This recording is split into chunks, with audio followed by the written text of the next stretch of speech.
Hello dear students, once again welcome back. So आप लोगों के लिए जो नीट 2026 के चैप्टर्स मैंने पढ़ाना स्टार्ट किए हैं, क्लास 12th का जो हमारा फर्स्ट यूनिट है रिप्रोडक्शन वाला यूनिट, वो कंप्लीट हो चुका है। मैंने आपको क्लास 12th के फर्स्ट यूनिट में से 3 चैप्टर्स करा दिए हैं, plant reproduction, animal reproduction, reproductive health. हर एक चैप्टर को हमने डिटेल में पढ़ा है, हमने टॉपिक वाइज एमसीक्यू सॉल्व किए, हमने उसके लाइव एमसीक्यू सेशंस ले लिए ताकि आपका वो चैप्टर इन एंड आउट सारे तरीके से कंप्लीट हो सके। अब आज मैं लेकर आई हूँ हमारे एनसीईआरटी का सेकेंड यूनिट का first chapter, that is principles of inheritance and variation. अब बेसिकली ये जो यूनिट है, जेनेटिक्स एंड इवोल्यूशन वाली जो यूनिट है, ये सबसे बड़ी यूनिट है क्लास 12th की। इस यूनिट में से नहीं तो भी बोला जाए तो भी 10 एमसीक्यूज कंपलसरी आते ही आते हैं। मतलब this is one of the most important unit. और उसमें से अगर मैं इस चैप्टर की बात करूं, चैप्टर नंबर 4, तो इस चैप्टर में से भी आपको मिनिमम 3 से 4 एमसीक्यू तो फिक्स कंफर्म फिक्स है। ठीक है, तो आज का जो हमारा सेशन होने वाला है बच्चों, बहुत ही इंपॉर्टेंट होने वाला है। सेशन के एंड में मैं आपको कुछ एमसीक्यूज दूंगी प्रैक्टिस करने के लिए, होमवर्क नीचे कमेंट करने के लिए, और नेक्स्ट सेशन में हम उसका सोल्यूशन देखेंगे। देखो, ये जो पूरा यूनिट है, जेनेटिक्स एंड इवोल्यूशन वाला जो अपना यूनिट है, इसमें 3 अलग अलग चैप्टर्स हम कवर करेंगे। Principles of inheritance and variation, समझ लो इसमें से 4 एमसीक्यू आएगा। मॉलिक्यूलर बेसिस ऑफ इनहेरिटेंस, इसमें से 4 एमसीक्यू आएंगे। और इवोल्यूशन वाले टॉपिक में से मिनिमम 3 एमसीक्यू पूछे जाएंगे। और उसमें से स्पेसिफिकली जो principles of inheritance and variation वाला चैप्टर है, जो चैप्टर मैं आज स्टार्ट कर रही हूँ, इस चैप्टर में से कौन सा टॉपिक इंपॉर्टेंट है आपको पता है? ये फर्स्ट वाला टॉपिक बहुत इंपॉर्टेंट है, इसमें से कम एक एमसीक्यू आता ही आता है। ये वाला टॉपिक बहुत इंपॉर्टेंट है। इन दोनों, इसमें से एक एमसीक्यू आपको कंपलसरी आता है, ठीक है, और इसमें से एक एमसीक्यू आता है। और ये जो जेनेटिक डिसऑर्डर्स है ना, ये तो बहुत इंपॉर्टेंट है। कभी कभी ऐसा होता है कि इसमें से एमसीक्यू ना आकर इसमें से 2 एमसीक्यू आ जाए। मतलब इस पूरे चैप्टर में से मिनिमम 4 एमसीक्यू तो कंफर्म है। तो लास्ट वाला टॉपिक बहुत इंपॉर्टेंट है और स्टार्टिंग के 3 टॉपिक्स बहुत इंपॉर्टेंट है। बाकी बीच का सेक्स डिटर्मिनेशन और म्यूटेशन वाला टॉपिक तो बच्चों ऐसा है कि इजी है, तो इसमें से पीवाईक्यूज बहुत ज्यादा रिपीट नहीं होते बट आते हैं। ठीक है, तो हम सीक्वेंस के हिसाब से जाएंगे। पहले हम चैप्टर का इंट्रोडक्शन देखेंगे, इस चैप्टर में क्या पढ़ाया गया है उसके बारे में समझेंगे, चैप्टर के नाम का मतलब समझेंगे, कौन से साइंटिस्ट ने क्या डिस्कवरी की वो हम समझने की कोशिश करेंगे, सारे टर्मिनोलॉजीज का मीनिंग हम समझेंगे। ज्यादा टाइम नहीं लेंगे लेकिन हम सारी चीजें डिटेल में पढ़ेंगे। ठीक है, तो अब अगर मैं principles of inheritance and variation की बात करूं, तो यहाँ पर 2 वर्ड यूज किए गए हैं एक्चुअली। एक है इनहेरिटेंस वर्ड, एक है वेरिएशन वर्ड। ठीक है, एक इनहेरिटेंस वर्ड यूज हुआ है और एक वेरिएशन वर्ड यूज हुआ है। अब इनहेरिटेंस वर्ड का मतलब क्या होता है और वेरिएशन वर्ड का मतलब क्या होता है?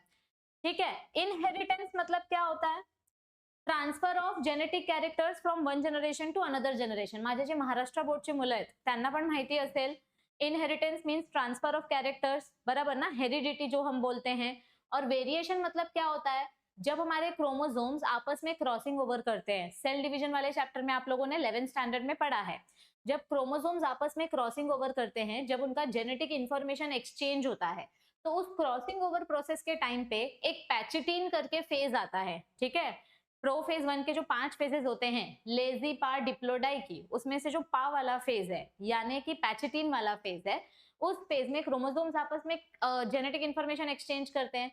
और उसके वजह से फादर के कुछ कैरेक्टर्स और मदर के कुछ कैरेक्टर्स मिलके आपकी बॉडी में कुछ कैरेक्टर्स इनहेरिट होते हैं और आपकी बॉडी कुछ कैरेक्टर्स न्यू बनाती है। मतलब some characters are inherited from the parents.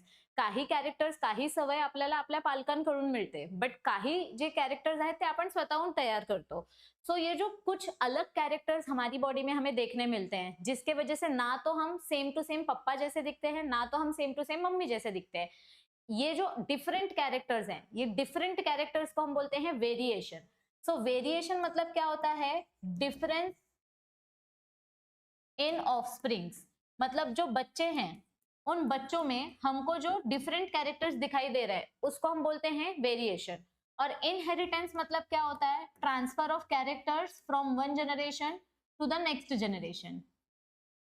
Transfer of characters from one generation to the next generation, that is inheritance.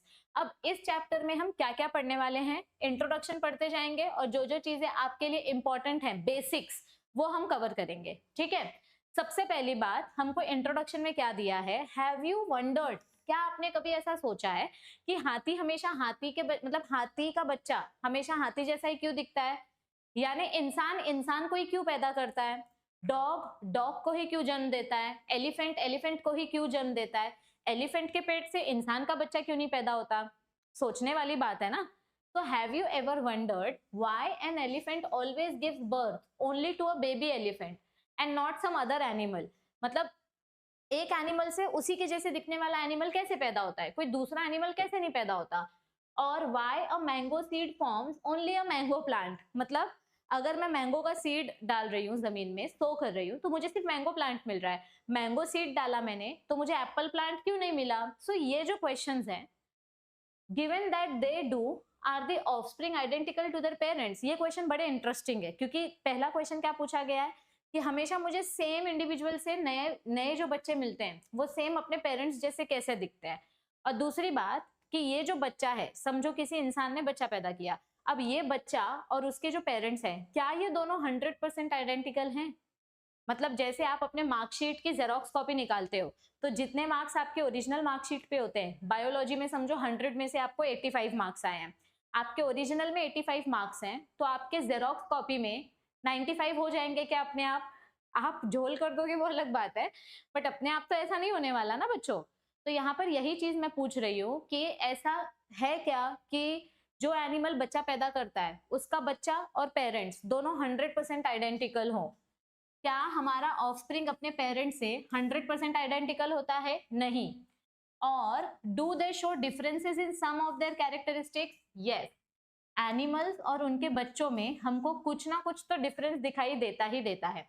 कभी कभी ऐसा होता है, have you ever wondered why siblings sometimes look so similar and sometimes they look so different. जैसे अभी मेरे दिमाग में ना एक ही चीज आती है, सैफ अली खान के दो बच्चे, सारा अली खान और इब्राहिम, जो भी नाम है उसका, सारा अली खान का भाई लंबी नाक वाला जिसकी वो फ्लॉप मूवी निकली है। तो सारा अली खान और सारा अली खान का भाई दोनों एकदम सेम टू सेम दिखते हैं, they look so similar, they look very similar, दोनों बहुत सेम दिखते हैं। लेकिन कुछ एक्टर्स एक्ट्रेसेस ऐसे हैं, या हमारी बात ले लो, हमेशा एक्टर एक्ट्रेसेस की क्यों बात करनी है, हम इंसानों की बात करते हैं। हमारे केस में अगर हम देखेंगे तो हम नहीं दिखते हैं सेम टू सेम, सिबलिंग्स में डिफरेंस है, जैसे मैं और मेरे भाई, हम लोग नहीं दिखते एग्जैक्ट सेम टू सेम। हाँ, मुझे ऐसा बोला जाता है कि मैं अपने पापा जैसे दिखती हूँ और मेरा भाई मम्मी जैसे दिखता है, लेकिन हम दोनों सेम नहीं दिखते। तो ये जो डिफरेंस है या सिमिलैरिटी है, ये कैसे आती है? हम अपने पेरेंट्स जैसे दिखते हैं तो क्यों दिखते हैं, हम अपने पेरेंट्स जैसे नहीं दिखते तो क्यों नहीं दिखते। ठीक है, आप अपने सिबलिंग्स के साथ मैच करते हो तो क्यों उनके साथ मैच करते हो, और अगर आप अपने सिबलिंग से अलग दिख रहे हो तो क्यों अलग दिख रहे हो। भाई दोनों सेम पेरेंट्स से आए हो तो दोनों सेम दिखने चाहिए, है ना। These and several related questions are dealt with scientifically in a branch of biology known as genetics. तो इन सारे सवालों का जवाब हमें एक ब्रांच में मिलता है, एक सोल्यूशन है इन सारे क्वेश्चंस का, that is genetics. This subject deals with the inheritance. Inheritance मतलब क्या? ट्रांसफर ऑफ कैरेक्टर्स, जिसके वजह से जो हमारा ऑफस्प्रिंग है वो अपने पेरेंट्स जैसा दिखता है। इनहेरिटेंस मतलब विरासत में जो चीजें हमें मिली है, सोना चांदी नहीं, जीन, डीएनए। तो इस सब्जेक्ट में हम इनहेरिटेंस के बारे में पढ़ते हैं एज वेल एज वेरिएशन के बारे में पढ़ते हैं। यानी मैं थोड़ी थोड़ी मम्मी जैसे दिखती हूँ, थोड़े थोड़े पापा जैसे दिखती हूँ, लेकिन कुछ कैरेक्टर्स मेरे ऐसे हैं जो किसी से मैच नहीं करते, ना मम्मी से ना पापा से। तो some characters I have received from my parents, that is inheritance, and some characters they do not match with my parents, that is variation. So variation of characters from parents to offspring. Inheritance मतलब क्या होता है? देखो यहाँ पे definition दिया है. What is the meaning of inheritance? Inheritance is process by which characters are passed on from parents to next generation. Progeny मतलब क्या होती है? Next generation. जैसे आप अपने मम्मी पप्पा आहे तो हम उनके क्या हुए? बच्चे हुए. तर आपल्याला आपण काय म्हणणार? वी आर प्रोजेनी, म्हणजे आपण आपल्या मम्मी पप्पांची प्रोजेनी आहोत. तो प्रोजेनी का मतलब ऑफस्प्रिंग, मतलब चाइल्ड. ठीक है. It is the basis of heredity. ये जो इनहेरिटेंस वाला कॉन्सेप्ट है, ये इनहेरिटेंस वाले कॉन्सेप्ट को ही हम बोलते हैं बेसिस ऑफ हेरिडिटी. म्हणजे कोणते कॅरेक्टर्स ट्रान्सफर झाले, कोणते कॅरेक्टर्स ट्रान्सफर नाही झाले, कोणते कॅरेक्टर्स कसे ट्रान्सफर झालेत आणि कोणते कॅरेक्टर्स ट्रान्सफर का नाही झालेत, ये प्रोसेस को ही हम बोलते हैं बेसिस ऑफ हेरिडिटी। और वेरिएशन मतलब क्या होता है, वेरिएशन मतलब differences among the individuals. So variation is the degree by which our offspring, progeny offspring, तो our offspring they differ from their parents. Variation मतलब क्या होता है, हमारा जो बच्चा है वो अपने पेरेंट्स से अलग दिखता है, कैसे दिखता है, क्यों दिखता है, उस सारे कॉन्सेप्ट को हम बोलते हैं वेरिएशन। क्या बोलते हैं उस कॉन्सेप्ट को हम, वेरिएशन। यहां तक इंट्रोडक्शन वाला पार्ट सबको समझ में आया है। अब मैं आपको कुछ चीजें बताने जा रही हूँ, ठीक है। ये जो कैरेक्टर्स ट्रांसफर होते हैं, ये कैरेक्टर्स कैसे ट्रांसफर होते हैं, कौन सी इंफॉर्मेशन कहाँ प्रेजेंट होती है, शॉर्ट में 2 मिनट में देख लेते हैं, ठीक है। ऑलराइट, तो अब आगे देखते हैं। थोड़ा सा थियोरी वाला पार्ट दिया है वो कवर करके फिर हम अपना मेन टॉपिक स्टार्ट करेंगे। अब यहाँ पर क्या बोला है कि ह्यूमंस को ये बहुत पहले से पता था। Humans knew from as early as 8000 to 10,000 BC, यहाँ पे 10,000 BC आना चाहिए, 8,000 to 10,000 BC, that one of the causes of variation was hidden in sexual reproduction। मतलब क्या बोला गया यहाँ पे कि ह्यूमंस को ये पहले से पता था कि वेरिएशन जो है, वेरिएशन मतलब जो बच्चा है, जैसे कि आप अपने मम्मी और पापा के गैमेट्स के फ्यूजन से बने हो। पापा का स्पर्म, मम्मी का ओवम फ्यूज हुआ, फर्टिलाइज हुआ, जाइगोट बना, एम्ब्रियो बना, फीटस बना और फिर आप पैदा हुए। तो आपके अंदर, मेरे अंदर जो कैरेक्टर्स हैं, ये कैरेक्टर्स हमें अपने पेरेंट्स से मिले हैं, लेकिन कुछ कैरेक्टर्स ऐसे हैं जो ना मम्मी से मैच खाते हैं ना पापा से मैच करते हैं। तो ये जो वेरिएशन प्रोसेस है, ह्यूमंस को ये पहले से पता था, साइंटिस्ट लोगों को ये पहले से अंदाजा था कि वेरिएशन प्रोसेस सेक्सुअल रिप्रोडक्शन के बाद ही देखने मिलता है। मतलब जब क्रोमोसोम्स आपस में जेनेटिक इंफॉर्मेशन एक्सचेंज करते हैं तभी वेरिएशन प्रोसेस होता है। ये बहुत पहले से लोगों को पता है, लेकिन ये प्रोसेस एग्जैक्टली कैसे होता है इसके बारे में लोगों को ज्यादा इंफॉर्मेशन नहीं थी। They exploited the variations that were naturally present in the wild populations of plants and animals to selectively breed and select for organisms that possessed desirable characters। तो ह्यूमंस ने क्या किया, क्योंकि बहुत पहले माइक्रोस्कोप की डिस्कवरी नहीं हुई थी, ज्यादा एक्सेस नहीं था टेक्नोलॉजी का, ज्यादा अवेलेबिलिटी नहीं थी रिसोर्सेज की, तो साइंटिस्ट लोगों ने या जो नेचुरलिस्ट जिनको हम बोलते हैं, बॉटनिस्ट या जूओलॉजिस्ट जो भी हैं, इन लोगों ने क्या किया, नेचर में जो ऑलरेडी नेचुरल स्पीशीज अवेलेबल हैं, द वाइल्ड स्पीशीज यानी नेचुरल स्पीशीज जो नेचर में अवेलेबल है, तो इन्होंने क्या किया, नेचुरली जो स्पीशीज प्रेजेंट है, the naturally present species in the wild population यानी natural population of plants and animals, इन्होंने उन स्पीशीज को कलेक्ट किया और इन सारी स्पीशीज को आपस में रिप्रोडक्शन करवा के देखा। ये स्पीशीज एक एक्स स्पीशीज ली, एक वाई स्पीशीज ली, दोनों को आपस में आर्टिफिशियली क्रॉस करवाया और उसके ऑफस्प्रिंग के कैरेक्टर्स चेक किए। मतलब कौन से कैरेक्टर्स विजिबली दिख रहे हैं, कौन से कैरेक्टर्स नहीं दिख रहे हैं। अगर मैं 2 अलग अलग प्लांट्स को आपस में रिप्रोड्यूस कराऊं, किसी एक प्लांट का पोलन ग्रेन दूसरे प्लांट के स्टिग्मा पे रख दूं और फिर उसका पॉलिनेशन होने के बाद उसका रिप्रोडक्शन प्रोसेस होने के लिए थोड़ा सा छोड़ दूं, और फिर उसमें से जो नया सीड मिलेगा, अगर उस सीड से मैं नया प्लांट उगाऊं तो मुझे क्या कैरेक्टर्स मिलेंगे। तो ये जो सिलेक्टिव हाइब्रिडाइजेशन होता है या जो सिलेक्टिव प्रोसेस होता है, ये सिलेक्टिव प्रोसेस करके देखा साइंटिस्ट लोगों ने, ओके। और उन्होंने ये प्रोसेस क्यों किया, ताकि उन्हें जो कैरेक्टर चाहिए, जो डिजायरेबल कैरेक्टर उन्हें चाहिए, वो डिजायरेबल कैरेक्टर उन्हें मिल सके। तो ऐसा आर्टिफिशियल सिलेक्टिव हाइब्रिडाइजेशन प्रोसेस करके देखा गया। For example, through artificial selection and domestication from ancestral wild cows, we have well known Indian breeds। जैसे कि ये जो टॉपिक है, ये माइक्रोब्स इन ह्यूमन वेलफेयर वाला जो टॉपिक है ना, एनिमल हस्बेंड्री वाला, उसमें बताया है। ज्यादा मिल्क प्रोडक्शन करने के लिए, देखो आप लोगों को भी पता है और मुझे भी पता है, इंडिया में, या फिर इंडिया की बात छोड़ दो, वर्ल्ड में पॉपुलेशन इतने तेजी से बढ़ रहा है कि पॉपुलेशन का फूड रिक्वायरमेंट्स भी बढ़ रहा है। अब पॉपुलेशन का फूड डिमांड फुलफिल करने के लिए हमें अल्टरनेटिव सोर्सेज ढूंढने पड़ेंगे। और आपको भी पता है, मुझे भी पता है, that milk is considered as the complete diet, okay. तो मिल्क प्रोडक्शन बढ़ाने के लिए ऐसी काऊ की ब्रीड्स बनाई गई, ऐसी काऊ की वेराइटीज बनाई जा रही हैं जो एक साल में डबल ट्रिपल क्वांटिटी का मिल्क दे सके विद गुड क्वालिटी। तो उसी के कुछ एग्जांपल्स यहाँ पर बताए गए हैं कि हमारे पास ऐसी काउज अवेलेबल हैं। From ancestral wild cows we have well known Indian breeds. हमारे पास एंसेस्ट्रल वाइल्ड काउज का अगर मैं एग्जांपल लूं तो हमारे पास ऐसे कुछ इंडियन मिक्स्ड ब्रीड्स हैं जो हमने दो अलग अलग स्पीशीज को मिक्स करके बनाई है, जैसे कि सहीवाल काऊ इन पंजाब, ये एक ऐसी ब्रीड है जो डबल ट्रिपल क्वांटिटी मिल्क देती है with improved quantity and quality of proteins in it. Okay, we must however recognize that though our ancestors knew about the inheritance of characters and variation, they had very little idea about scientific basis of these phenomena. मतलब क्या बोला गया है, जो चीज हम आज इतनी हाईफाई टेक्नोलॉजी की मदद से करते हैं, artificial hybridization, okay, genetic recombination, biotechnology process, हम इतने बड़े बड़े नाम बोलते हैं, इतना बड़ा बड़ा प्रोसेस हम कर रहे हैं, ये टेक्निक हमारे दादाजी बहुत पहले से करते आ रहे हैं. मतलब मेरे नहीं, आपके भी दादाजी, पर दादाजी बहुत सालों से, हजारों सालों से कंट्री में, हमारी कंट्री में, पूरे वर्ल्ड में हाइब्रिडाइजेशन प्रोसेस चालू है. बस हमको पता नहीं था कि उस हाइब्रिडाइजेशन प्रोसेस को बोलते क्या है.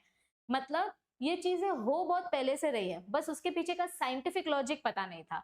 और इसी चीज को पता करने के बाद, रीडिस्कवरी करने के बाद, हर एक प्रोसेस को एक अलग अलग टर्मिनोलॉजी दिया गया और हर एक प्रोसेस को स्टेप बाय स्टेप एक्सप्लेन किया गया, ताकि आने वाली जो जनरेशन है उनको पता चले कि एग्जैक्टली कब क्या और कैसे होता है. और अगर आपको आने वाले टाइम में और ज्यादा अच्छी ब्रीड्स ग्रो करनी है, प्रोड्यूस करनी है, तो फिर आपको उसमें और क्या मैनिपुलेशंस और चेंजेस करने चाहिए. अब देखो, जो फर्स्ट टॉपिक हम पढ़ने वाले हैं ना, ये वाला जो फर्स्ट टॉपिक है, कहाँ गया, मेंडल्स लॉज ऑफ इनहेरिटेंस. ये टॉपिक पढ़ने से पहले हमें कुछ बेसिक टर्मिनोलॉजीज पता होने चाहिए, मतलब कुछ वर्ड्स का मीनिंग पता होना चाहिए. ग्रिगोर जोहन मेंडल सर कौन थे वो पता होना चाहिए. जीन क्या होता है, क्रोमोसोम क्या होता है, डीएनए क्या होता है, अलील्स क्या होते हैं, फिनोटाइप, जीनोटाइप, मोनोहाइब्रिड क्रॉस, ये चीजें बेसिक पता होनी चाहिए. Not too much but few basic things we should know. अब आपको भी पता है, मुझे भी पता है कि हमारा जो जेनेटिक इंफॉर्मेशन है वो डीएनए के पास होता है. Our genetic information is stored inside the DNA. Genetic information किसके पास होता है, हमारे डीएनए के पास होता है. और अगर मैं डीएनए का स्ट्रक्चर देखूं, एक सेल के अंदर, ये जो मेरा सेल है, इस सेल के अंदर अगर मैं अपना डीएनए स्ट्रक्चर मेजर करूं, तो एक सेल में कितना बड़ा डीएनए होता है, अप्रोक्सीमेटली 2.2 मीटर डीएनए. एक सेल में कितना बड़ा डीएनए होता है, 2.2 मीटर. 2.2 मीटर समझते हो, 220 सेंटीमीटर लंबा डीएनए होता है एक सिंगल सेल में. और ये डीएनए इतना बड़ा है कि मतलब समझ लो एक 2 ड्रेस पीस का लेंथ आ जाएगा इसमें. सो इतने बड़े डीएनए में हमारी पूरी की पूरी जेनेटिक इंफॉर्मेशन समाई हुई है. लेकिन ये इतना बड़ा डीएनए हम अपने सेल के अंदर रखेंगे कैसे, तो हम इस डीएनए को फोल्ड करके, इसको कॉइल करके हम अपने सेल के अंदर फिट करते हैं, न्यूक्लियस के अंदर फिट करते हैं. अब इसको कैसे कॉइल करते हैं, इसका पैकेजिंग सिस्टम क्या होता है, कौन से प्रोटीन्स यूज होते हैं, ये सब हम पढ़ेंगे आने वाले चैप्टर्स में. हम ये सब कुछ कवर करने वाले हैं. अभी सिर्फ यहाँ पर ध्यान दो कि ये जो मेरा जेनेटिक इंफॉर्मेशन है, ये मेरे डीएनए में स्टोर्ड है. डीएनए को जब मैं सुपर कॉइलिंग करती हूँ तो वो बन जाता है क्रोमैटिन, और ये क्रोमैटिन आगे जाके और ज्यादा कॉइल होता है और बन जाता है क्रोमोसोम. क्या बन जाता है, क्रोमोसोम. अब ये जो क्रोमोसोम है या फिर ये जो मेरा डीएनए है, इस डीएनए में ना स्पेसिफिक लोकेशंस पे अपनी जेनेटिक इंफॉर्मेशन होती है. ये देखो, ये जो अपना डीएनए है, दिस इज द क्रोमोसोम, और ये अपना क्रोमैटिन है.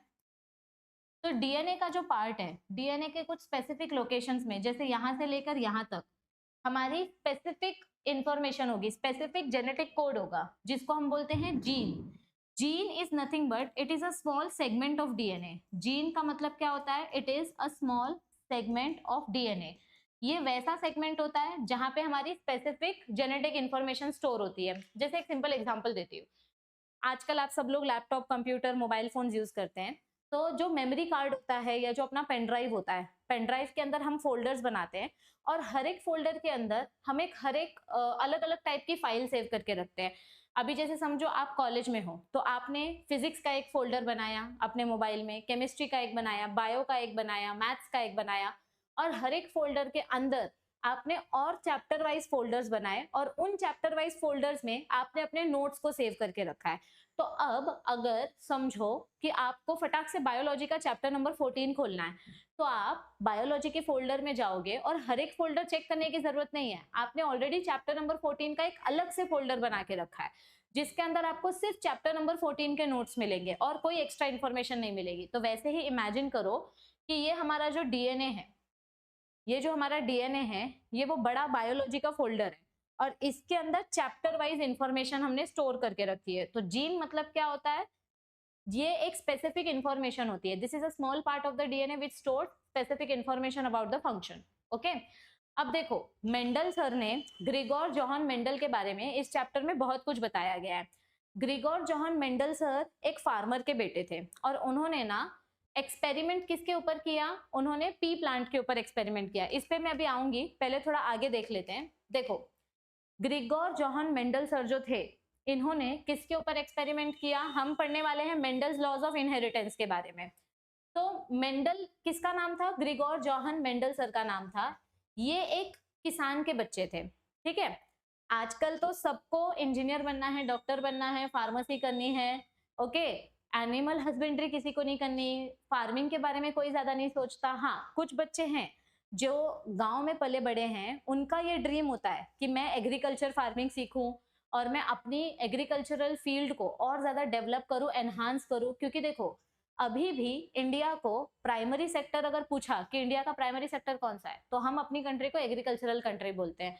हमारी कंट्री का प्राइमरी ऑक्यूपेशन आज भी एग्रीकल्चर है। 60% लोग एग्रीकल्चर वाली फील्ड में इन्वॉल्व हैं और बाकी के 30 और 20% सेकेंडरी और टर्शरी फील्ड में इन्वॉल्व है। तो आज भी हमारा मेन ऑक्यूपेशन एग्रीकल्चर है, एनिमल हस्बेंड्री है। तो मेंडल सर खुद एक एग्रीकल्चर बैकग्राउंड से थे, ठीक है। मेंडल सर के पुश्तैनी मतलब ऐसे बोलते हैं ना, दादा परदादा सब फार्मर थे, सब खेती किसानी करने वाले लोग थे। और ऐसा नहीं था कि इनकी खुद की जमीन थी, ये लोग बहुत गरीब थे। They belong to very poor peasant family. इनके घर में ऐसे 100 एकड़ जमीन नहीं थी, ये दूसरे की जमीन पे काम करने के लिए जाते थे। तो मेंडल का जो भी पालन पोषण हुआ है वो गरीबी में हुआ है और उन्होंने फार्मिंग करना बचपन से सीखा था। वो बोलते हैं ना, डॉक्टर का बेटा डॉक्टर बनेगा, इंजीनियर का बेटा इंजीनियर बनेगा, फार्मर का बेटा फार्मर बनेगा। ऐसा जरूरी नहीं है, इनको फार्मिंग आती थी, इन्होंने उस फार्मिंग का यूज किया साइंटिफिक फील्ड में, ठीक है। तो मेंडल सर के बारे में पहले मैं थोड़ा सा बता देती हूँ कि इस चैप्टर में हम जो जेनेटिक्स पढ़ने वाले हैं वो जेनेटिक्स मेंडल सर की वजह से हमको मिली है। और उन मेंडल सर का बैकग्राउंड क्या है थोड़ा सा वो जान लेते हैं।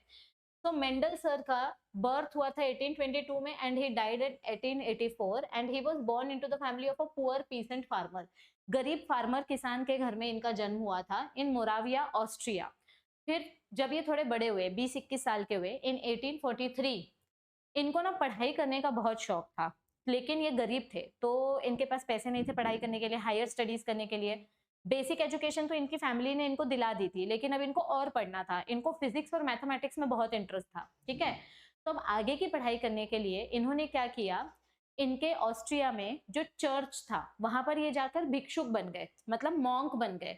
तो अब चर्च वाले इनको कल्चर भी सिखा रहे थे और प्लस इनकी पढ़ाई भी स्पॉन्सर कर रहे थे। तो 1843 में इन्होंने चर्च ज्वाइन किया as a monk and in 1847 he became the head of monastery. मतलब he was so sharp and so intelligent कि अपनी पढ़ाई के साथ साथ चर्च का काम भी मैनेज कर रहे थे। तो इनको 3 से 4 साल के अंदर उस चर्च का हेड बना दिया गया कि मतलब अब आप बाकी लोगों को गाइड करोगे। तो he became the head of the monastery at Brno Austria, जिसको अब हम बोलते हैं जेकोस्लोवाकिया। क्या बोलते हैं इस जगह को हम आज के टाइम पे? ये जो ब्रून ब्रून है, मोनेस्ट्री एट ब्रून, इसका नाम हो गया है जेकोस्लोवाकिया, या इसको चेकोस्लोवाकिया भी बोलते हैं बहुत सारे लोग, चेक रिपब्लिक भी बोलते हैं। In 1851 he went to university of Vienna to study natural history. और कुछ साल बाद देखो 1843 में इन्होंने चर्च ज्वाइन किया था एंड आफ्टर 7-8 ईयर्स जब इनका बेसिक हायर ग्रेजुएशन कंप्लीट हो गया तो अब इनको और ज्यादा स्टडी करनी थी। इनको फिजिक्स और मैथमेटिक्स में इंटरेस्ट था। तो फिर ये यूनिवर्सिटी ऑफ वियना में गए, वहां पर ये नेचुरल हिस्ट्री और मैथमेटिक्स की पढ़ाई कर रहे थे। He is known as father of mathematics. इनको हम father of genetics, not father of mathematics. ये पढ़ाई मैथमेटिक्स की कर रहे थे बट इनको हम क्या बोल रहे थे, फादर ऑफ जेनेटिक्स। क्योंकि मेंडल सर एक ऐसे साइंटिस्ट थे जिन्होंने बिना बायोलॉजिकल बैकग्राउंड के होते हुए भी जेनेटिक्स की फील्ड में हमें ऐसी इंफॉर्मेशन दी जो शायद उस टाइम पे किसी बायोलॉजिस्ट को भी नहीं पता थी। तो जब मेरे पास ऑफलाइन क्लास में जब बच्चे आते हैं ना, वो बोलते हैं मैम मुझे मैथ्स नहीं चाहिए, मुझे मैथ्स से डर लगता है, मुझे सिर्फ बायोलॉजी ही करना है। तो मुझे उनको बोलने का मन करता है कि भाई मैथमेटिशियन भी बायोलॉजिस्ट बन सकता है। और साइंस में ना कोई शॉर्टकट नहीं है। आप मैथ्स से बच के कहीं नहीं जा सकते, आप फिजिक्स से बच के, आप केमिस्ट्री से बच के कहीं नहीं जा सकते। ये एक ऐसा सब्जेक्ट है जो आपका पीछा कभी नहीं छोड़ने वाला। All the subjects are correlated with each other, ठीक है। एनीवे वो बात की बात है। तो मेंडलसन ने जेनेटिक्स की फील्ड में बहुत सारे कारनामे किए और इसीलिए उनका नाम हम फादर ऑफ जेनेटिक्स के नाम से जानते हैं। फादर ऑफ मॉडर्न जेनेटिक्स की अगर मैं बात करूं, ये थोड़ी एक्स्ट्रा इन्फॉर्मेशन है, ये हमारे नीट में नहीं दी गई है, एनसीईआरटी में नहीं दी गई है, तो आप इसको नोट करके रख सकते हैं। फादर ऑफ जेनेटिक्स मेंडलसन को बोला जाता है। Father of modern genetics Bateson को बोला जाता है। और फादर ऑफ एक्सपेरिमेंटल जेनेटिक्स, जिन्होंने बहुत सारे एक्सपेरिमेंट्स करके हमको जेनेटिक्स का कॉन्सेप्ट बताया, वो थॉमस हंट मॉर्गन को बोला जाता है। तो ये थोड़ा सा एक्स्ट्रा इन्फॉर्मेशन है। अब देखो, हमें जो कुछ टर्म्स, बेसिक टर्मिनोलॉजीज पढ़नी है, वो बेसिक टर्मिनोलॉजीज कौन सी है वो देख लेते हैं। कहाँ गई, 1 सेकेंड। हाँ, ये मेंडल के बारे में पढ़ने से पहले ये जो बेसिक टर्मिनोलॉजीज हैं ये हम पहले पढ़ लेते हैं, ठीक है। जीन का मतलब क्या होता है, लोकस का मतलब क्या होता है, अलील्स का मतलब क्या होता है, कैरेक्टर मतलब क्या होते हैं, पहले हम इसके बारे में समझेंगे।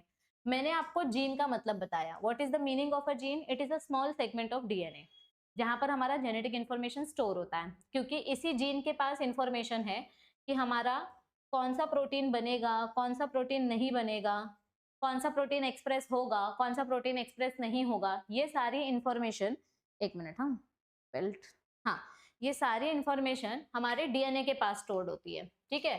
तो gene is a unit of heredity, मतलब it is a small section of DNA which encodes for protein. DNA के पास ही सारी इंफॉर्मेशन होती है कि कब कौन सी प्रोटीन बनेगी और कब कौन सी प्रोटीन नहीं बनेगी। तो ये हो गया जीन। अब बात आती है लोकस की। लोकस मतलब क्या होता है मैं बताऊंगी, पहले अलील्स के बारे में पढ़ते हैं। मैंने क्या बोला, gene is a small segment of DNA and this gene contains information. कौन सा प्रोटीन बनेगा, कौन सा प्रोटीन नहीं बनेगा, वो सारी की सारी इंफॉर्मेशन हमारे जीन्स के पास होती है। लेकिन यहाँ पे जो जीन्स प्रेजेंट हैं वो एक पर्टिकुलर सीक्वेंस में प्रेजेंट होते हैं। मतलब जीन्स के पास ना यहाँ पर सीक्वेंसेस होते हैं, न्यूक्लियोटाइड सीक्वेंसेस, इनको हम जेनेटिक कोड बोलते हैं, ठीक है। अब जीन्स की जब मैं बात करती हूँ तो ये जीन्स को रिप्रेजेंट करने के लिए हमारे पास कुछ अलील्स होते हैं। देखो मैं आपको एक्सप्लेन करती हूँ, समझो कि मैं बात करती हूँ, हाँ मैं आपको ना एक क्रोमोसोम का स्ट्रक्चर दिखाती हूँ, 1 सेकेंड। ये देखो, ये मेरा क्रोमोसोम है। अब इसके पास बहुत सारे इंफॉर्मेशन है, इसके पास बहुत सारे जीन्स हैं।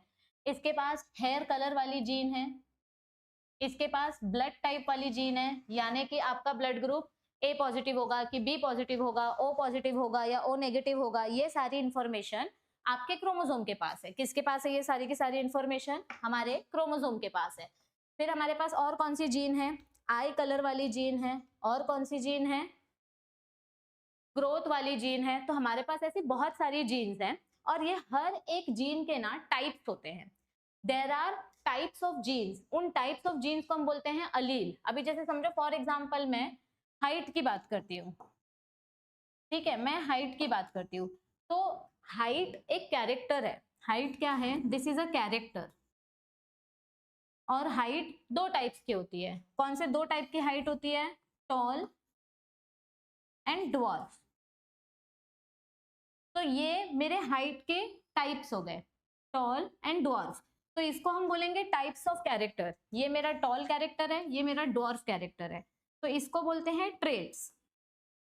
ट्रेट्स मतलब एक टाइप का कैरेक्टर जो हमको स्पेसिफिक इंफॉर्मेशन दे रहा है कि ये इंसान लंबा है कि छोटा है, ठीक है। यहाँ पर मैं एक स्पेसिफिक कैरेक्टर की बात कर रही हूँ, सिर्फ हाइट की बात कर रही हूँ।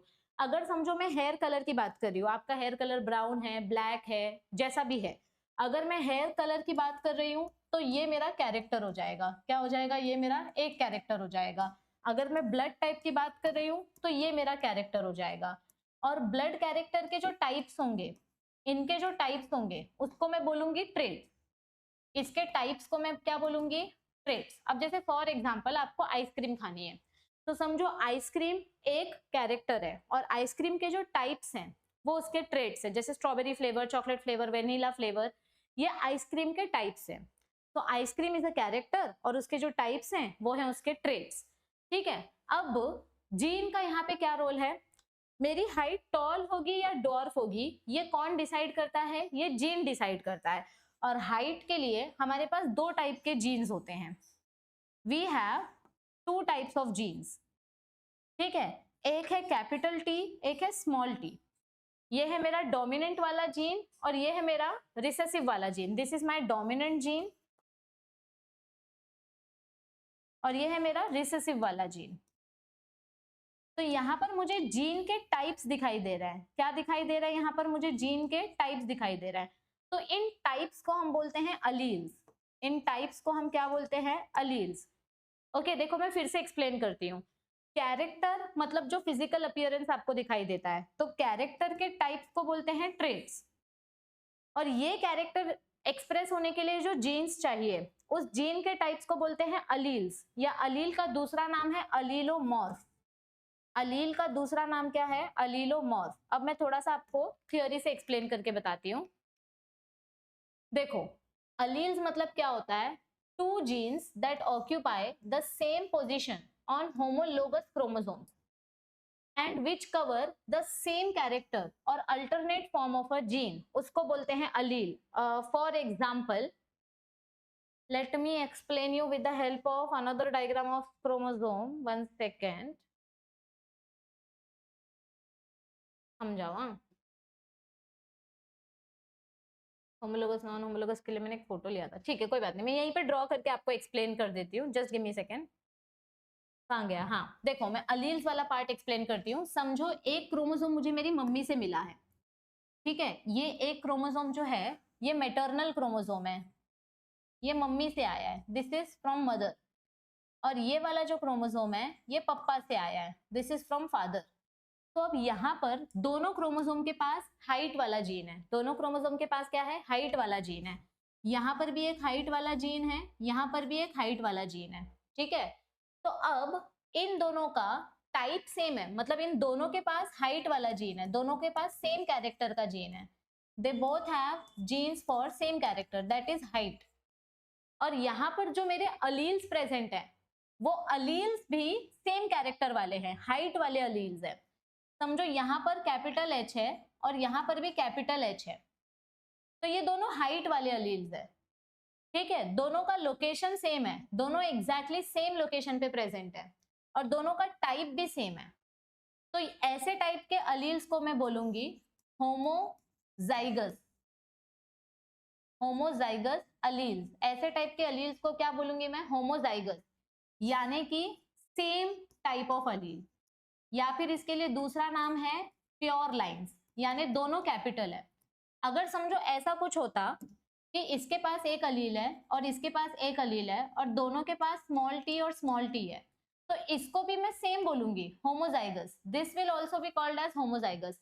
लेकिन अगर यहाँ पे पिक्चर बदल जाए, समझो मेरे पास ऐसा कोई क्रोमोसोम है, ये क्रोमोसोम है और ये क्रोमोसोम है।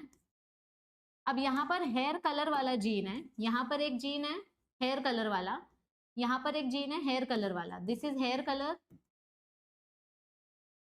This is also hair colour, ठीक है।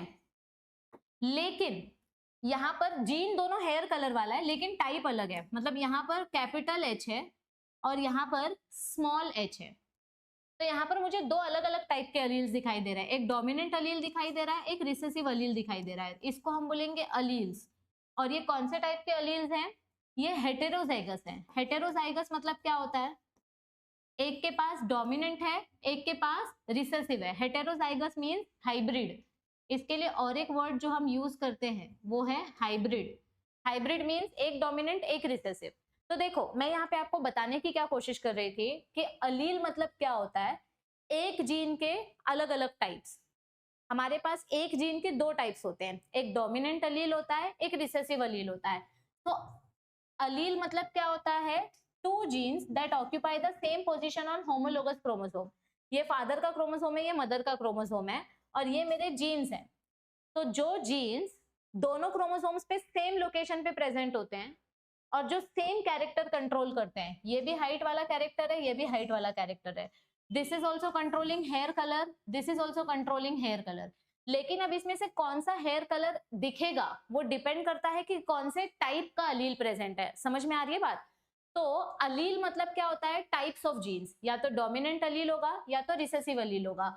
और लोकस वर्ड का मतलब क्या होता है? A fixed location on a strand of DNA where a gene or one of its allele is located. Locus means location. जैसे कि समझो यहाँ पे देखो, हाँ, यहाँ पे मेरे हेयर कलर वाले अलील का लोकेशन फिक्स है, यहीं पे रहेगा, ये नीचे नहीं आएगा। यहाँ पर ब्लड टाइप वाला अलील फिक्स है, यहाँ पर आई कलर वाला जीन रहेगा, ठीक है, यहाँ पर ग्रोथ वाला जीन रहेगा। तो location, fixed location of an allele is known as locus. क्या बोलते हैं इसको हम? लोकस। तो हमने क्या पढ़ा? जीन का मतलब पढ़ा। Gene is a small segment of DNA. Gene के दो अलग अलग टाइप्स होते हैं, दैट इज अलील्स, और इन अलील्स का फिक्स्ड लोकेशन होता है, उसको बोलते हैं लोकस। कैरेक्टर मतलब क्या होता है? जो फिजिकल अपीयरेंस हमको दिखाई दे रहा है, it is the feature of an individual. और कैरेक्टर के टाइप्स को, कैरेक्टर के जो टाइप्स होते हैं उसको हम बोलते हैं ट्रेट। फॉर एग्जाम्पल, अगर मैं कैरेक्टर का एग्जाम्पल लूं तो समझो यहां पर मैं लिख रही हूं हाइट, और हाइट के एग्जाम्पल्स क्या आ जाएंगे? Tall, tall and dwarf. It is an inherited character and it's detectable variant. Variant का मतलब क्या होता है? प्रकार, यानी टाइप्स ऑफ हाइट, या तो टॉल हाइट दिखेगी या तो डॉर्फ हाइट दिखेगी। सो this is the type of character. Okay, homozygous और हेटेरोजाइगस मतलब क्या होता है बच्चों? होमोजाइगस मतलब सेम टाइप का जीन्स प्रेजेंट होगा, या तो दोनों कैपिटल होगा, ये देखो, या तो दोनों स्मॉल होगा, same type of alleles will be present, having identical jeans.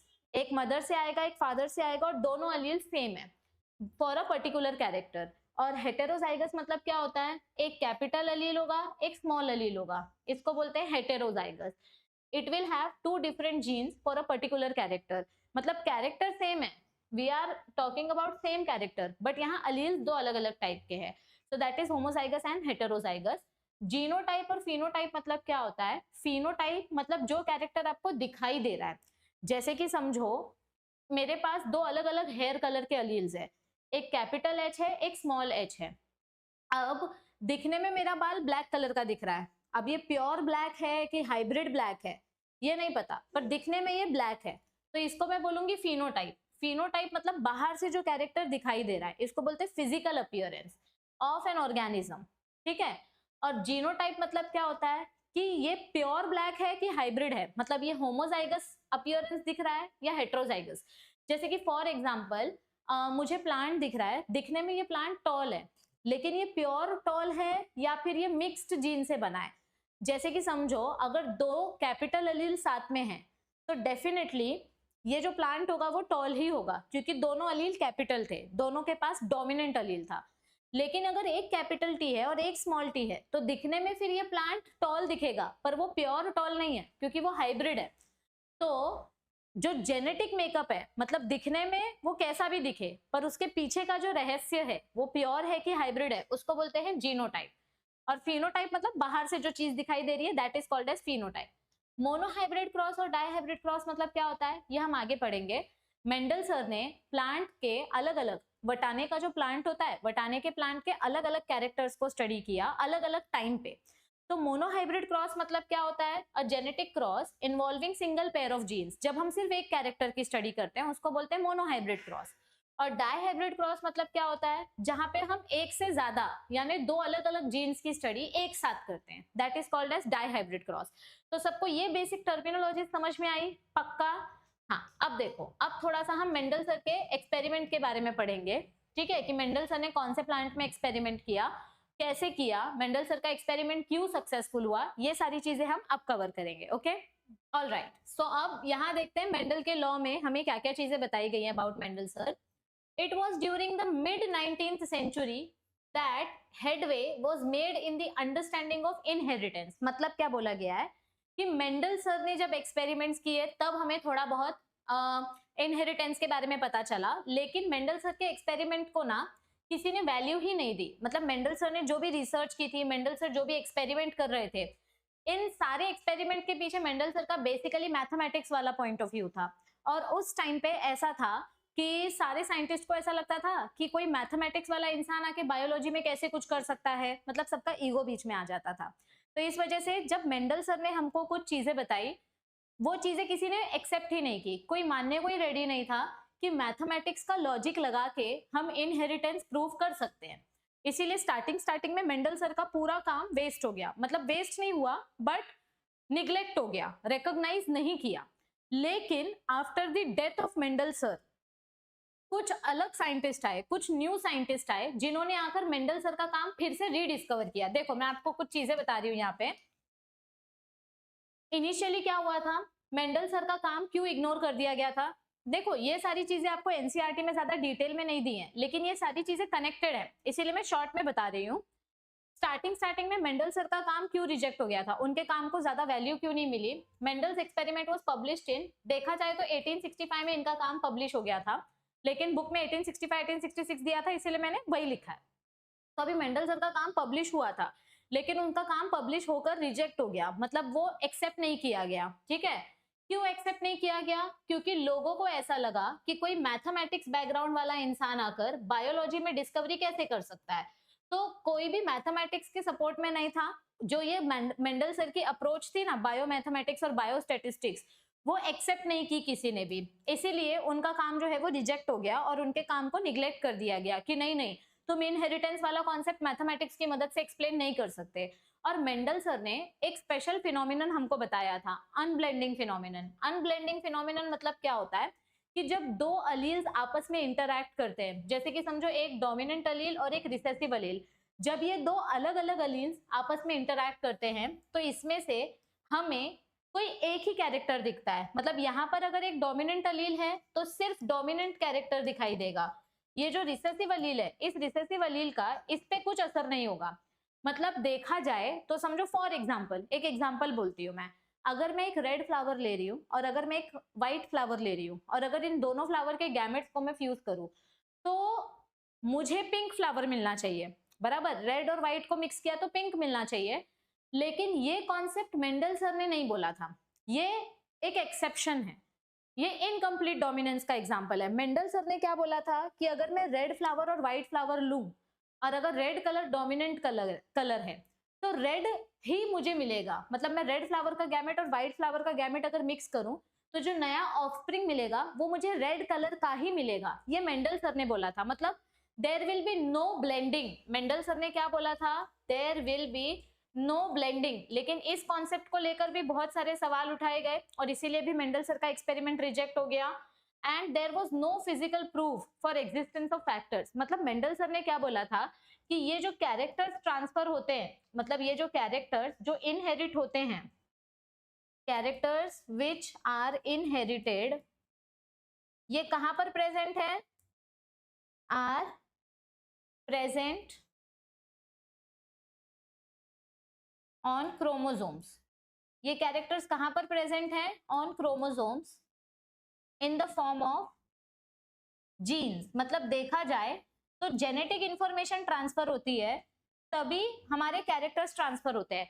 लेकिन उस टाइम पे, अभी मैंने आपको स्टार्टिंग में क्या बोला कि मेंडल सर बायोलॉजी बैकग्राउंड से नहीं थे, मेंडल सर एक फिजिसिस्ट थे और मेंडल सर एक मैथमेटिशियन थे। उन्होंने दिमाग यूज किया, माइक्रोस्कोप यूज नहीं किया, उन्होंने कॉन्सेप्ट यूज किया और उन्होंने कॉन्सेप्ट यूज करके बताया कि हमारे सेल में ना, हमारे सेल के डीएनए में कुछ तो ऐसा है, देयर इज समथिंग जिसके वजह से हमारे कैरेक्टर्स ट्रांसफर होते हैं। लेकिन इस समथिंग को क्या बोलते हैं ये नहीं पता था। तो अब इस चीज का प्रूफ नहीं था कि ये समथिंग क्या है, इसीलिए इनका काम रिजेक्ट कर दिया। मतलब there was no physical proof for existence of factors, factors मतलब जीन्स। तो अब ये सारा रिजेक्शन होने के बाद मेंडल सर की डेथ हो गई 1880 के आसपास। और फिर तीन अलग अलग साइंटिस्ट आए जो तीन अलग अलग देश में अलग अलग एक्सपेरिमेंट कर रहे थे। ठीक है, लेट रिकॉग्निशन, मतलब मेंडल सर की डेथ होने के बाद तीन अलग अलग साइंटिस्ट अपने देश के अलग अलग लेबोरेटरी में रिसर्च कर रहे थे। यूगो डी व्रीस नाम के साइंटिस्ट हॉलैंड में रिसर्च कर रहे थे, कार्ल कोरेंस नाम के साइंटिस्ट जर्मनी में रिसर्च कर रहे थे और वॉन शेमाक नाम के साइंटिस्ट ऑस्ट्रिया में रिसर्च कर रहे थे। ये तीनों साइंटिस्ट अलग अलग रीडिस्कवरी कर रहे थे, they were individually working on different topics. और इन तीनों ने अलग अलग रिसर्च करके एक साइंटिफिक जर्नल इन्होंने पब्लिश की थी, that was named as flora. Okay, इन्होंने ये जो जर्नल में इन्होंने ना एक एक्सपेरिमेंट पब्लिश किया जिसमें इन्होंने जेनेटिक इंफॉर्मेशन के बारे में बताया कि इनहेरिटेंस वाला जो कॉन्सेप्ट है वो एक्चुअली जीन्स के वजह से होता है। मेंडल सर को पहले नहीं पता था कि जीन्स मतलब क्या, उन्होंने इसका नाम रखा था समथिंग, या उन्होंने इसका नाम रखा था फैक्टर्स, कि देर आर सम फैक्टर्स जिसकी वजह से कैरेक्टर्स ट्रांसफर होते हैं। लेकिन इस फैक्टर को एग्जैक्टली क्या बोलते हैं ये मेंडल सर को नहीं पता था, ये मेंडल सर को नहीं पता था। तो इन तीनों साइंटिस्ट ने मिलके बताया कि ये जो फैक्टर्स है यही फैक्टर्स एक्चुअली में जीन है। और फिर जब इन तीनों ने मेंडल सर का काम वापस से एक बार रीचेक किया कि पहले भी मेंडल सर इस चीज पे काम कर चुके हैं और तब इनको रियलाइज हुआ कि हम अब जो काम कर रहे हैं, मतलब 1901 में जो काम इन्होंने किया 1865 में वो काम मेंडल सर पहले ही कर चुके थे। लेकिन मेंडल सर का अप्रोच थोड़ा अलग था। मेंडल सर ने ये एक्सपेरिमेंट कैसे एक्सप्लेन किया था? मैथमेटिक्स और स्टैटिस्टिक्स के मेथड से। मेंडल सर जो भी एक्सपेरिमेंट करते थे उसका एग्जैक्ट डेटा, एग्जैक्ट रिकॉर्ड्स उनके पास होता था। मेंडल सर सिर्फ 4 एक्सपेरिमेंट करके कुछ भी नहीं बोलते थे कि हाँ ये ऐसा ही ऐसा है। हजारों एक्सपेरिमेंट्स वो रिपीट करते थे और जब उनको बार बार सेम रिजल्ट आता था तब जाके वो अपना रिजल्ट बताते थे कि ये रिजल्ट ऐसा है, इसका मतलब एक्सपेरिमेंट ऐसा होना चाहिए। और इसके पीछे का थियोरेटिकल एक्सप्लेनेशन भी मेंडल सर ने दिया था। लेकिन बस फर्क ये था कि मेंडल सर ने माइक्रोस्कोप का इस्तेमाल नहीं किया, उन्होंने मैथमेटिक्स वाली अप्रोच यूज की, इसीलिए लोगों ने उनको रिजेक्ट कर दिया। वो बोलते हैं ना कि अगर कोई इंसान आउट ऑफ द बॉक्स सोचता है तो उसको पीछे खींचने के लिए बहुत सारे लोग होते हैं, लेकिन कोई अगर सेम भेड़ बकरी की चाल चलता है तो सब लोगों को वो अच्छा लगता है। मतलब आप अगर किसी की हाँ में हाँ मिलाओगे तो लोग आपकी रिस्पेक्ट करेंगे, आप अगर कुछ हटके करना चाहोगे तो पहले तो लोग आपका मजाक उड़ाएंगे और फिर उस आपको नीचे खींच के लाएंगे, और फिर जब आप सक्सेसफुल हो जाओगे तो वही लोग बोलेंगे हाँ हाँ मुझे तो यकीन था कि ये कल को आगे जाके कुछ करेगा या करेगी। समझ में आ रही है बात? तो दुनिया ना बेटा किसी की सगी नहीं है। बड़े बड़े साइंटिस्ट लोगों को दुनिया ने रिजेक्ट कर दिया है, तो फिर आप और हम क्या ही चीज है। दुनियादारी छोड़ो, 4 लोग क्या बोलेंगे छोड़ो, आपको जो सही लगे वो करो, ठीक है, लेकिन वो कानूनी तौर से सही होना चाहिए। मालूम पड़ा आपको किसी की चेन पसंद आ गई, किसी का मोबाइल पसंद आ गया और आपने उसका छीन लिया mobile, that is not right. Okay, alright. तो अभी यहाँ पे थ्योरी में पढ़ते हैं। मेंडल सर ने ये सारा एक्सपेरिमेंट वटाने के प्लांट में किया। मेंडल सर ने वटाने का प्लांट ही क्यों सिलेक्ट किया? ऐसा क्या खास था इस वटाने के प्लांट में? मेंडल सर को मैगी पसंद थी क्या कि वो वटाना डाल डाल के खाते थे? नहीं, ऐसा नहीं था, बहुत ही गंदा जोक था ये, फाइन। तो मेंडल सर ने वटाने का प्लांट ही क्यों सिलेक्ट किया? वटाने को हम बोलते हैं साइंटिफिकली पीसम सटाइवम। इसका नाम क्या है? Pisum sativum. तो इन्होंने पीसम सटाइवम प्लांट सिलेक्ट किया क्योंकि इसके 6 अलग अलग रीजन थे। पहला रीजन था कि ये इजीली अवेलेबल है, हर मौसम में वटाना इजीली मिल जाता है, और ये जो वटाना है ये 3-3 महीने में ग्रो होता है, मतलब इसका लाइफ स्पैन 3 मंथ का है, तो मतलब 1 साल में मैं 4 अलग अलग बार ये ग्रो कर सकती हूँ। तीसरा पॉइंट, एक ही वटाने में मुझे बहुत सारी सीड्स मिल जाएंगी, there will be large sampling size, और इन हर एक सीड से मैं हर एक एक्सपेरिमेंट कर सकती हूँ, अलग अलग प्लांट्स ग्रो कर सकती हूँ, जिससे मुझे अलग अलग एक्सपेरिमेंट करने में हेल्प होगी। तो मुझे बहुत सारे सैंपल्स मिलेंगे। मुझे एक वटाने में 7 से 8 कैरेक्टर्स देखने मिल रहे हैं। कौन से कैरेक्टर?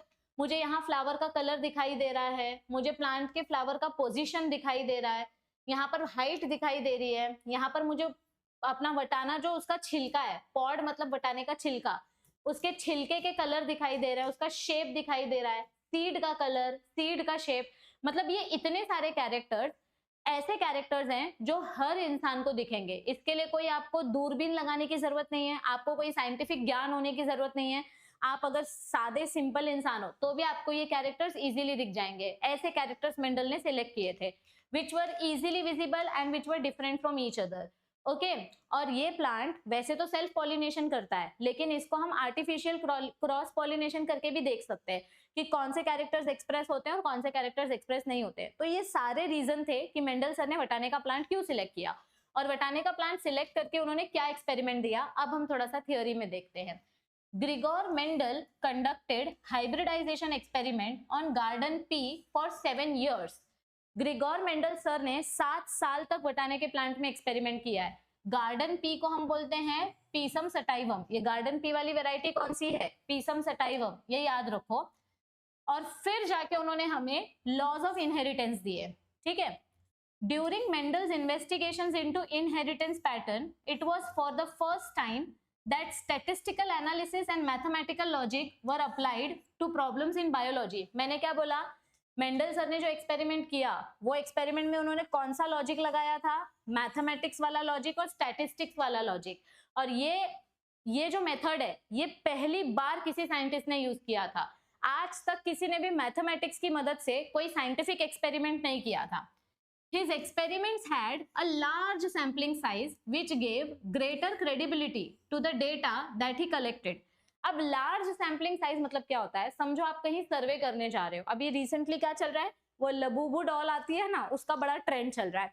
अब समझो कि आप 10 लोगों से पूछोगे लबूबू डॉल है क्या, जो भी नाम है उसका, मैं अगर गलत बोल रही हूँ तो मेरे पे चढ़ मत जाना। वो जो डॉल है ना, तात्या विंचू जैसी जो डॉल आती है, उसके दांत बड़े ही डरावने हैं।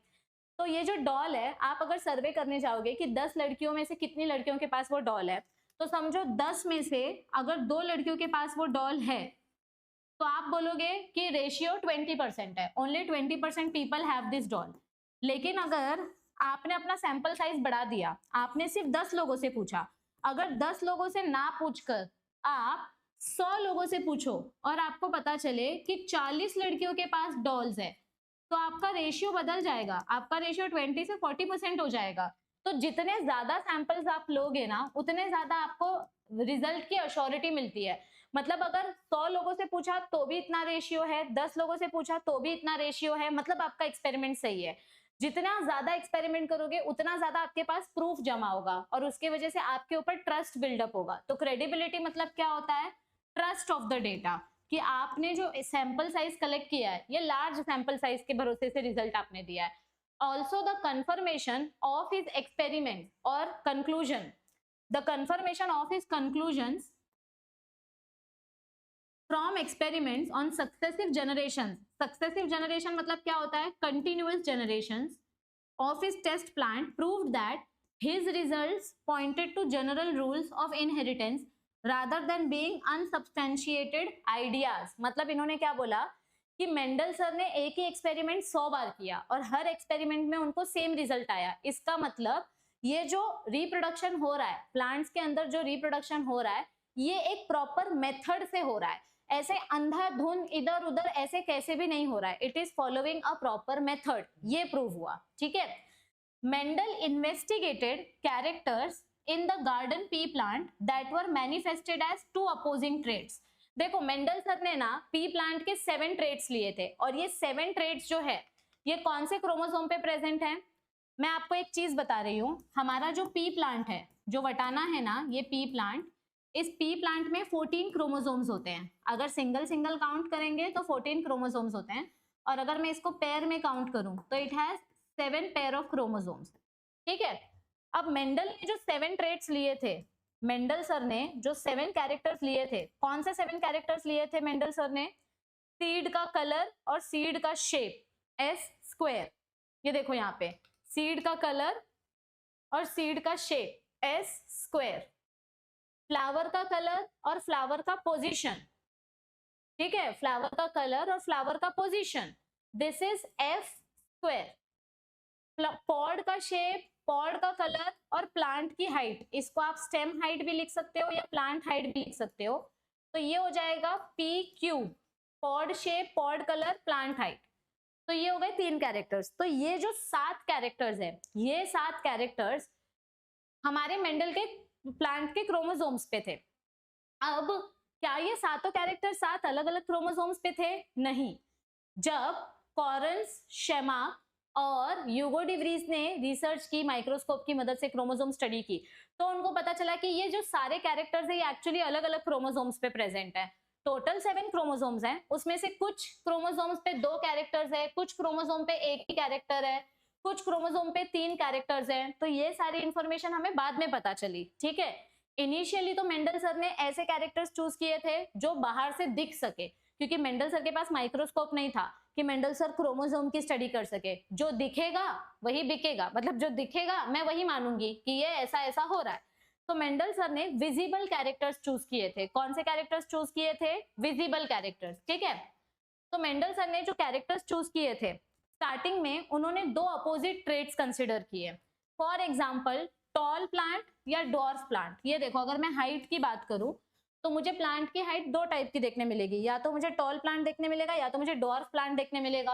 अगर मैं सीड की बात करूं तो या तो मुझे येलो सीड देखने मिलेगी या तो ग्रीन सीड देखने मिलेगी। अब इसमें से ना ये टेबल नीट के पॉइंट ऑफ व्यू से काफी ज्यादा इंपॉर्टेंट है, क्योंकि कभी कभी आपको कैरेक्टर्स दे देते हैं और आपको मैच द कॉलम करने बोलते हैं कि कौन सा कैरेक्टर डोमिनेंट है बताओ और कौन सा कैरेक्टर रिसेसिव है वो बताओ। तो यहाँ पर ये सारे अपने डोमिनेंट कैरेक्टर्स हैं और ये सारे अपने रिसेसिव कैरेक्टर्स हैं। ये आपको याद रखना बहुत ज्यादा जरूरी है। जैसे सीड का शेप, अगर राउंड शेप है मतलब डोमिनेंट कैरेक्टर है, और अगर सीड ड्राई हो गई है, रिंकल्स आ गए उस पे, तो वो रिसेसिव कैरेक्टर है। वैसे तो मार्केट में हरा वटाना ज्यादा बिकता है, लेकिन हरा वटाना रिसेसिव कैरेक्टर है। जो चीज ज्यादा दिखती है इसीलिए वही चीज डोमिनेंट होगी ऐसा नहीं है। देखा जाए तो येलो सीड्स डोमिनेंट है, लेकिन मार्केट में हरे वटाने की डिमांड ज्यादा है, इसीलिए सेल्फ पॉलिनेशन कर करके हरा वटाना ज्यादा प्रोड्यूस किया जाता है।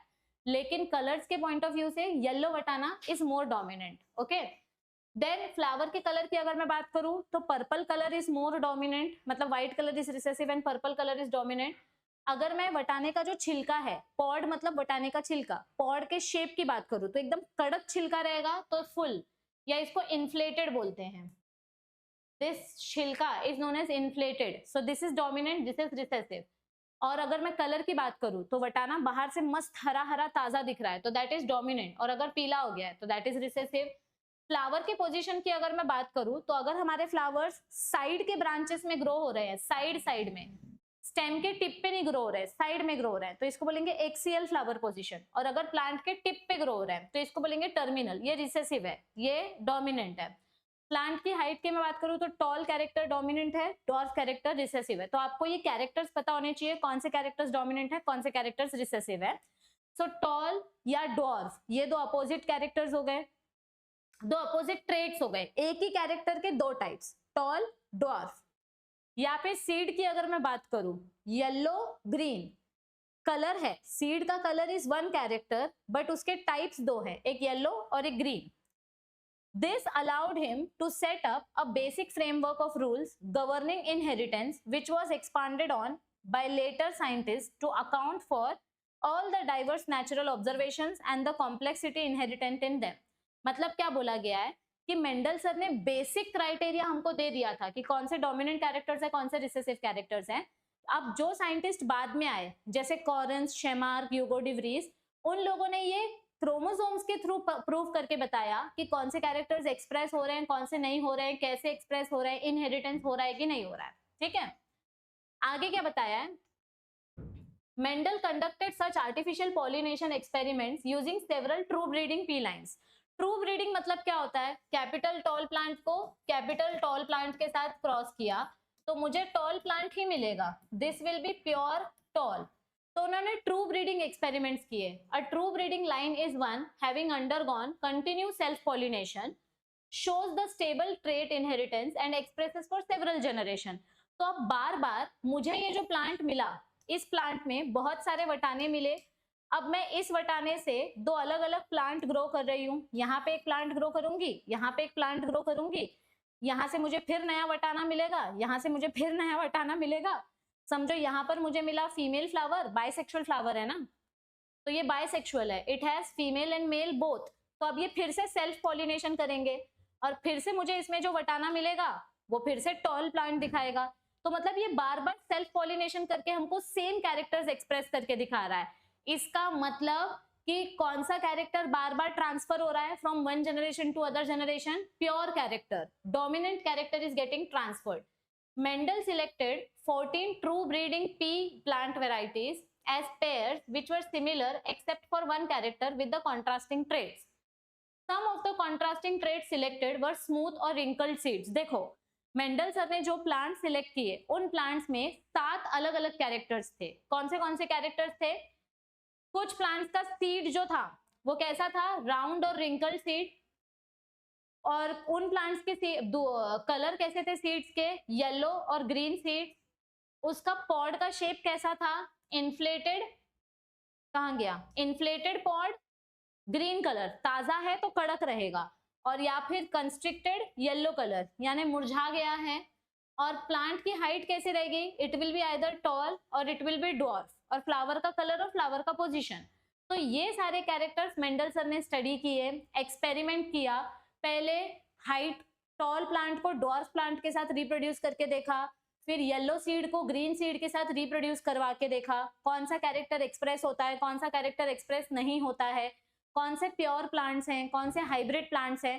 पहले उन्होंने एक एक कैरेक्टर का एक्सपेरिमेंट किया, फिर उन्होंने एक साथ दो कैरेक्टर्स साथ में रिप्रोड्यूस करना स्टार्ट किए, ये चेक करने के लिए कि अगर प्लांट की हाइट और सीड का कलर इन दोनों को मैं साथ में कंसिडर करूं तो हाइट के वजह से कलर पे कुछ फर्क पड़ेगा क्या।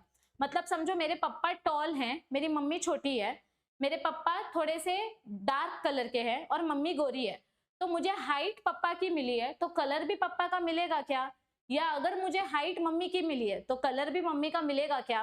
तो यही चीजें, क्या ये होगा या नहीं होगा, यही चीजें पता करने के लिए आगे जाके मेंडल सर ने पहले एक एक कैरेक्टर साथ में स्टडी किया, फिर दो दो कैरेक्टर साथ में स्टडी किया, और फिर उनको पता चला कि कोई भी एक कैरेक्टर दूसरे कैरेक्टर पे डिपेंड नहीं करता, क्योंकि इनके अलील्स अलग अलग होते हैं। और यही चीज आगे हमको मेंडल के लॉ में देखने मिलेंगे। So these were some features that were observed. अब मैं आपको आज का सेशन यहीं पर स्टॉप करके कुछ होमवर्क दे रही हूँ। जैसे मैंने आपको बोला था कि हम सेशन के एंडिंग में हमेशा होमवर्क देते हैं और सॉल्व करते हैं, तो ये आपका आज का होमवर्क है। ये नीट 2022 का क्वेश्चन है। यहाँ पर आपको दो स्टेटमेंट्स दिए गए हैं। Mendel studied 7 pair of contrasting characters and proposed laws of inheritance. This is statement number 1। और स्टेटमेंट नंबर 2 में बताया गया है कि मेंडल सर ने कौन से कैरेक्टर स्टडी किए थे। तो अब आपको ये इसी थियोरी में दिया है, तो यहाँ पर पढ़ो और बताओ कि मेंडल सर ने जो स्टेटमेंट्स, यहाँ पे जो स्टेटमेंट्स दिए हैं, क्या ये स्टेटमेंट्स राइट है या रॉन्ग है। सो this is your homework number 1। और होमवर्क नंबर 2 है आपका the number of contrasting characters studied by Mendel in P plant. तो पी प्लांट में कितने कैरेक्टर्स मेंडल सर ने एक साथ स्टडी किए, ये आपका 2020 का पीवाईक्यू है। सो एक ये आपका होमवर्क वाला क्वेश्चन है और एक ये आपका होमवर्क वाला क्वेश्चन है, जो आपको नीचे कमेंट करना है, ये मैं आपको नेक्स्ट क्लास में सॉल्व करवाऊंगी। तो आई होप आपको आज ये सेशन पढ़कर मजा आया होगा। चैप्टर 4 हमने स्टार्ट कर दिया है। One of the biggest unit for NEET 2026 we have started. मैं कोशिश करूंगी कि आपको डेली इसके लेक्चर्स प्रोवाइड करूं, और साथ ही साथ मैं प्लान कर रही हूं कि 11th स्टैंडर्ड का जो सबसे बड़ा यूनिट है, ब्रीदिंग वाला, न्यूरल कंट्रोल कोऑर्डिनेशन वाला, वो भी मैं साइमल्टेनियसली स्टार्ट करूं। मतलब एक दिन में आपको मैं एक 11th स्टैंडर्ड का लेक्चर दूं, एक 12th स्टैंडर्ड का लेक्चर दूं, और मैं पहले हाई वेटेज चैप्टर्स के साथ स्टार्ट कर रही हूँ, ताकि जो बच्चे इस साल नीट देने वाले हैं 2026 में, उनका मेजर पोर्शन कवर हो सके। आप लोगों के लिए हम डेली बेसिस पे अपने चैनल पे एमसीक्यूज कम्युनिटी पोस्ट करते हैं, तो आप लोगों को चैनल को सब्सक्राइब करके रखना है, ताकि जो मैं एमसीक्यू शॉर्ट सीरीज देती हूँ आपकी वो सीरीज मिस ना हो सके, और कम्युनिटी पोस्ट पे जो एमसीक्यूज हम अपलोड करते हैं वो एमसीक्यूज भी आपको टाइम टू टाइम मिल सके। आपकी प्रिपरेशन को तगड़ी करने के लिए जो जो पॉसिबल है हम सारी चीजें कर रहे हैं। बस आपको हमें एक ही सपोर्ट करना है, चैनल को ज्यादा से ज्यादा नीट कैंडिडेट्स के साथ शेयर कीजिए, स्पेशली फॉर महाराष्ट्र स्टूडेंट्स, और जितना हो सके उतना वीडियो को लाइक करके चैनल को सब्सक्राइब करवाइए, ताकि आपके लिए मैं ज्यादा से ज्यादा कंटेंट लेकर आ सकूं। All the best for your preparation. I will see you all very soon. Bye bye everybody, take care.